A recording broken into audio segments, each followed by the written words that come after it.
Okay, naka-plug in na yun doon. Tingnan natin kung ano magiging labasan ng kalagayan niya.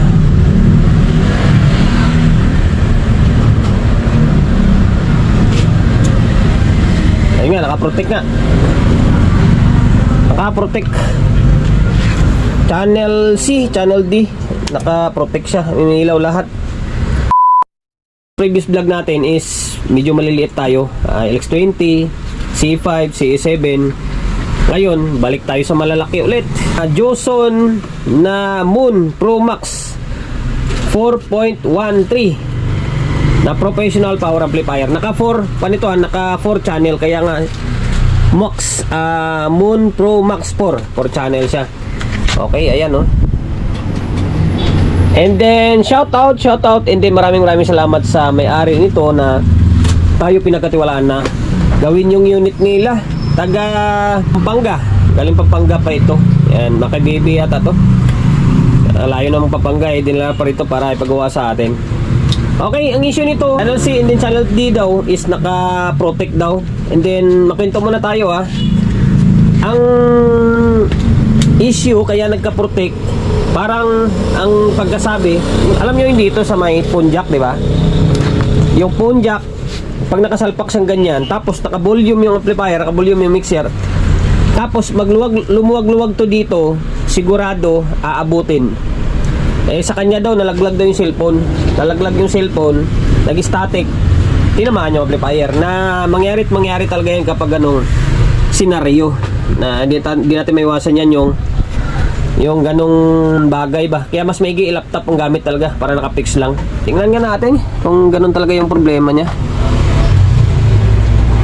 Tingnan natin. Ang gagawin natin dito, diretso repair na tayo. Hiwalay na lang natin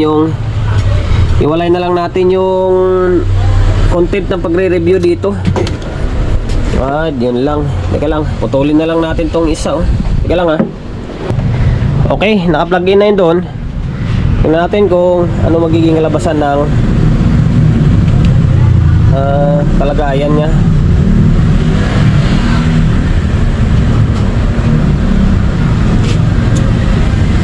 Ayun nga, naka-protect nga. Naka-protect. Channel C, channel D, naka-protect siya. Inilaw lahat. Sa totoo lang guys, first time ko makagawa ng ganitong unit ngayon na 4 channel. Although may mga nagawa tayo nung nakarang linggo natin is yung Tucson Nara naman yun. 4 channel din to. 4 channel din yun. Ngayon, tanggalin ko muna itong takip. Natanggal ko na yung takip. Hindi na ako magpapahaging portion kasi nga hiwalay lang natin yung content natin. Yung isang content natin is for review na lang. Okay, channel 2 may problema or C, D. Ito na sa yun, channel C or channel D, or either channel C, channel D ito. Tapos hindi natin masisilip kung bumigay yung fuse or hindi, kasi ang ginamit na fuse is ceramic, hindi siya fuse glass. Okay, ang mangyari na lang, diretso baklas na lang tayo nito. Diretso baklas tayo para malaman natin kung alin yung tinamaan, yung fuse lang ba, diode ba, MOSFET ba, di ba?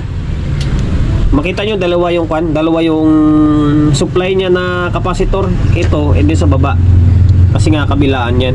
Okay, diretso na tayo, baklasin ko muna ito. Ayan, baklasin natin to. Tapos ano bang gawin natin ito? Baklasin ko muna ito, stay tuned lang muna kayo. Nabaklas ko na yung channel C, D, CD. Yan, mali ito yung board niya. Ang ganda ng board niya, kulay dilaw. Magche-check na tayo. Una, sa fuse tayo siyempre. Ito yung fuse ng channel C. Buo. Sa ano yan, negative, positive. Ito negative. Buo. Tapos dito naman sa may channel D. Buo naman to dito. Dito sa negative niya, ito open. Open to dito, open. Tapos diode, ito diode ng positive, buo. Diode of the negative, buo. Buo ito, meaning buo itong channel na ito, buo to. Ngayon madako tayo sa may kabilang side. Okay, tako tayo rito. Ito naman, fast recovery diode to. Okay, ito shorted oh. Short.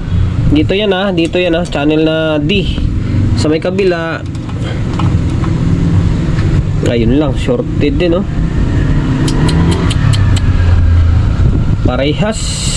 Ibig sabihin, tinamaan negative positive nito. Tinamaan yung negative positive.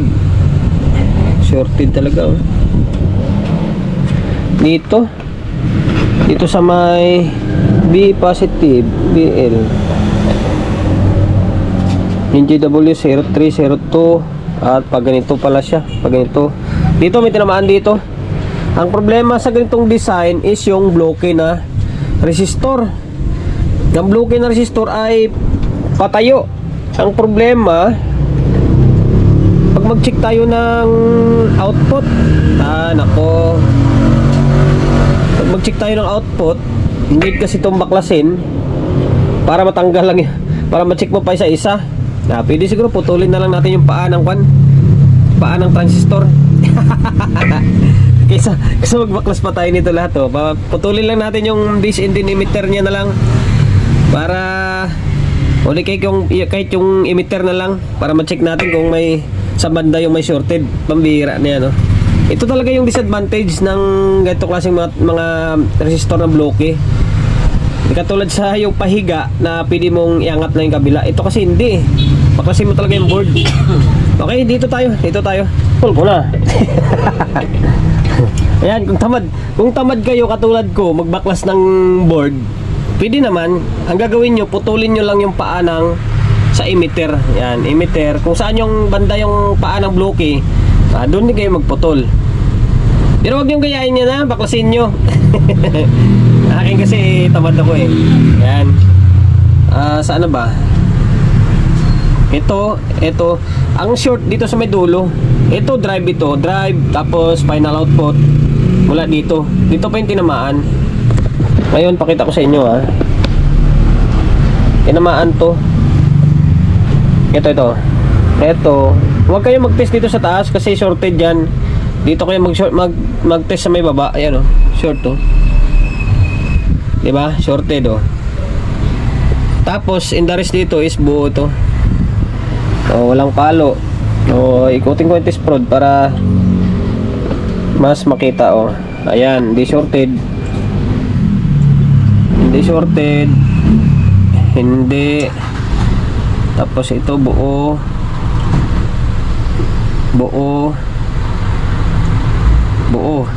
And then sana pa? Ito buo. Tapos buo. Bali, yung output nito ay 1, 2, 3, 4, 5, 6, 7, 8, 9. 9 pairs pang 10 yung output. Tapos tinamaan yung MOSFET.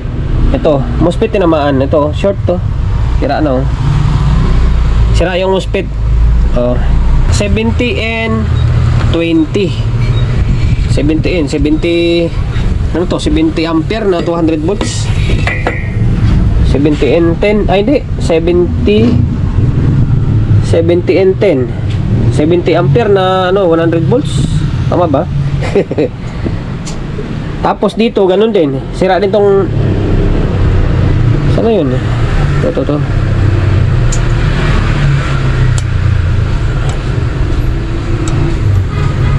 Mukhang buo to dito Mukhang buo. Isa lang tinamaan pala. Saan ba? Ay, baliktad. Dito pala tayo sa kabila. Ito, short to. Kaya pa sabi ko buo. Yung ito kasi dito to Ito short to dito. Yan, shorted. Tapos, yung output na nasira dito ay buti tag isang pares lang. Yung ito din yung pinalabas ko. Ito. Ngayon, ito, short to yan, short to. And the rest dito is buo na. Yan, buo. Dito. Buo. Isang pares na output, tapos Isang pares din na MOSFET kasi isa lang yung MOSFET nito eh. Dito and then dito. Tapos yung value ng output ay NGW na 21193 and then 21194 ito. 21193, 21194. Yung sira na side is ito. Ito, tapos dito katabi ng drive. Okay? Buti na lang meron tayong output na 21193 and 21194. Ngayon, kalasing ko muna ito. Ang tanong nito kung may pamalit ako ng 70 and 10. Although, pwede naman kasi siguro. Kahit yung 59 and 30 natin, lagay dyan, pwede yan. Okay, tanggalin ko muna yung mga shorted. Ito ko na yung isang pares na output dito. And then, dito, magkatabi sila ng MOSFET. Ayan, dito, ito MOSFET. Tapos dito MOSFET. Tapos ito yung nasira, katabi naman ng drive. Ngayon, diode check tayo. Check natin yung diode kung may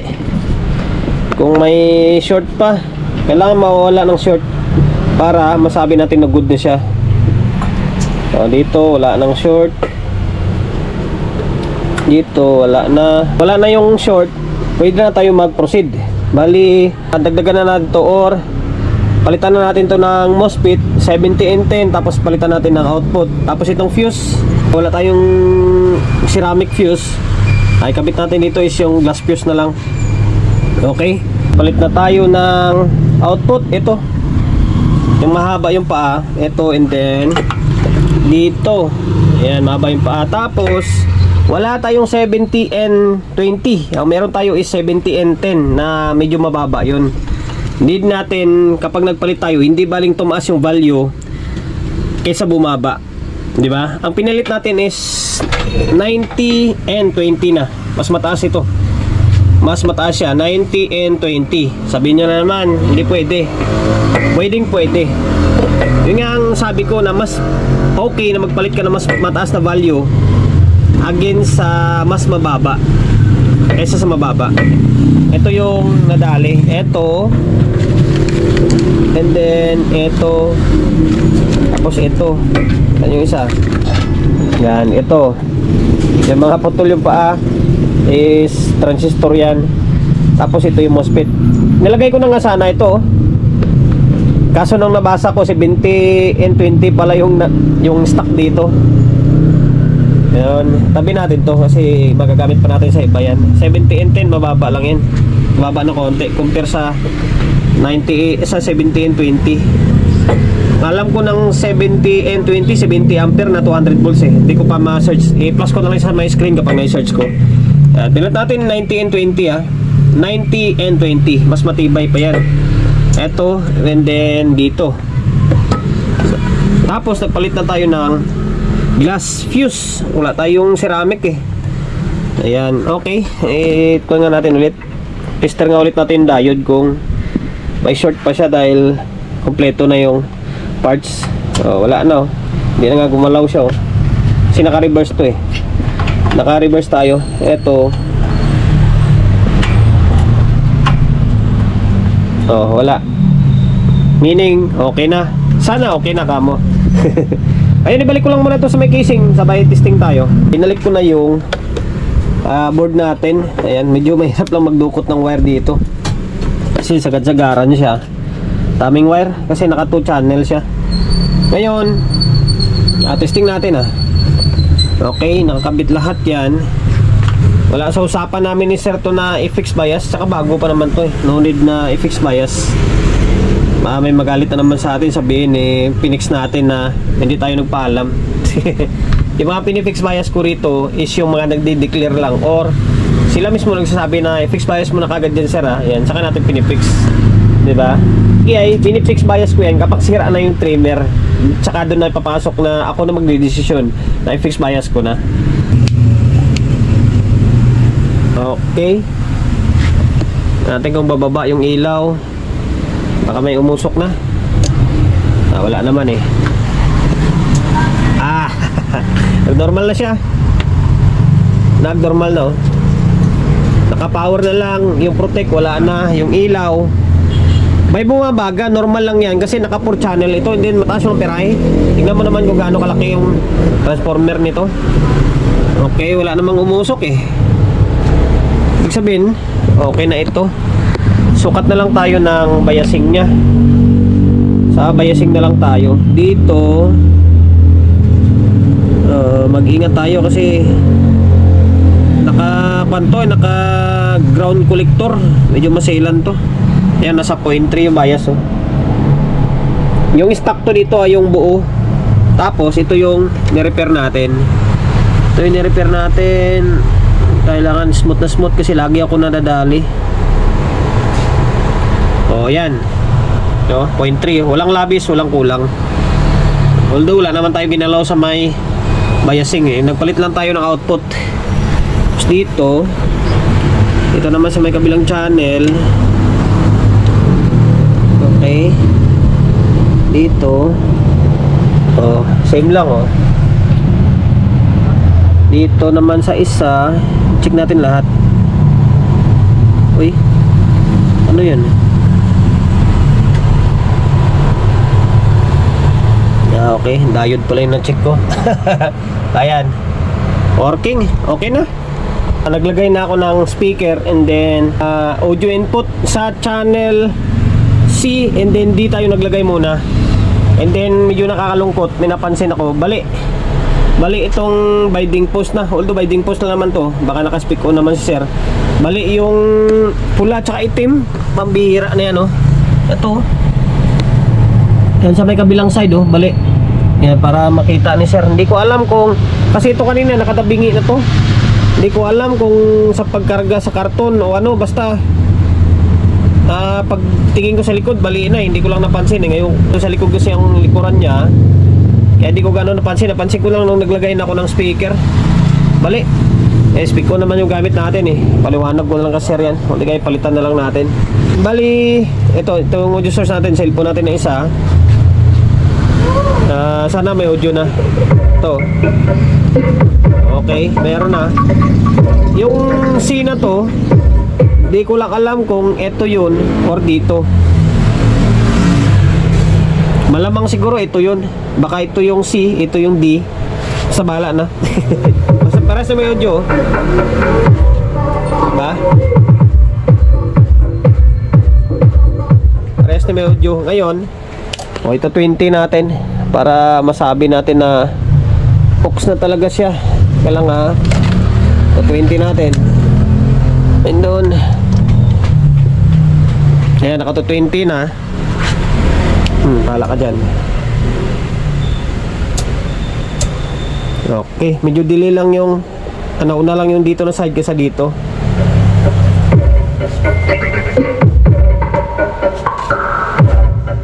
Okay, working na.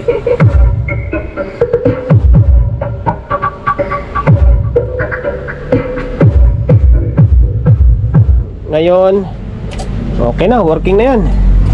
Lipat natin sa may channel, ano tawag nito? Channel A and then B. Pambira o bakit nabalik to dito? Baka pagpasok ni sir sa karton or hindi ko lang alam. Kasi dito, maingat naman ako dito eh. Nabalik, binding post nya. Okay. Kaya nga, pwesto natin na maayos. O yan, kalagay na yung channel 1, channel 2. May input na rin. Buhay natin ulit. O.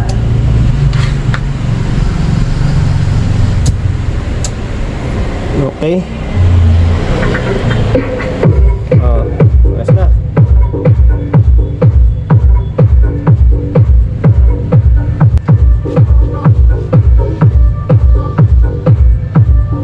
Ayan, sa mga magtatanong dito kung ano yung supply, ay panoorin nyo na lang kapag na-review na natin.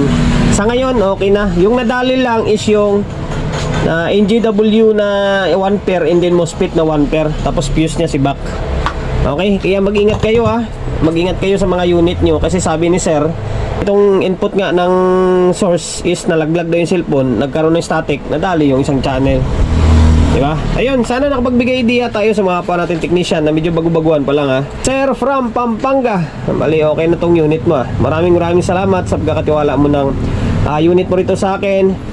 And then Promotion, bago tayo magtapos, siyempre, shop natin, Solid G Electronics Repair Shop, 61 Don Julio Gregorio Street sa Uyo Road sa Uyo, Quezon City.